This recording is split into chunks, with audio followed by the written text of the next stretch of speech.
जब अंदर से टूटता था तो फिर समझ नहीं आता था शाम को कि किसके साथ बैठूं, और ये कब खत्म होगा मुझे ये भी नहीं मालूम था।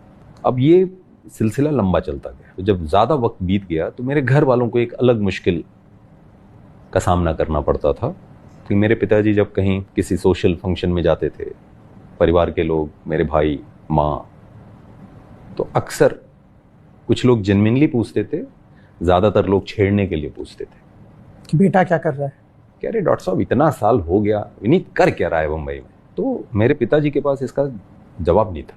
ये बात मुझे पता चलती थी, मेरे छोटे भाई बहन बताते थे। तो मेरे लिए ये बहुत भारी था, क्योंकि मैं चाहता था हर रोज़ कि कुछ हो जाए, लेकिन लंबे समय तक इन सवालों का उत्तर मेरे पिताजी के पास नहीं था। तो उनकी मन स्थिति क्या हुआ करती थी उसको मैं समझता था, लेकिन मेरे पास कोई रास्ता नहीं था। दूसरा ये होता था कि जब आपके पास कुछ नहीं होता, जो कहा जाता है मरता क्या ना करता, तो मेरी वो स्थिति भी नहीं थी। मैं डॉक्टर, डिग्री है एमडी की, एमडी आयुर्वेद की डिग्री है। किसी को अगर बता दूं कि मैं डॉक्टर हूँ, एमडी किया है, तो सामने वाला ये सब छोड़ के सीधे इसी पे आ जाता था कि तुम पागल हो गए हो, कर क्या रहे हो यहाँ।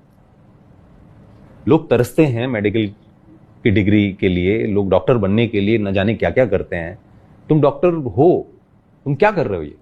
तो वो एक अलग तरीके की स्थिति बन जाती थी, और उसमें मैं जो चीज़ें सुनता था वो मैं पहले बहुत सुन चुका हूँ। मतलब जब मैं घर पे था बहुत लोगों ने समझाया था। तो मेरे पास इन सवालों का एक ही जवाब था कि मुझे कुछ मौका मिले और वो काम दिखे, और वही उत्तर है। अब वो मौका मेरे हाथ में नहीं है तो काम दिखेगा नहीं, तो उत्तर मेरे पास है नहीं।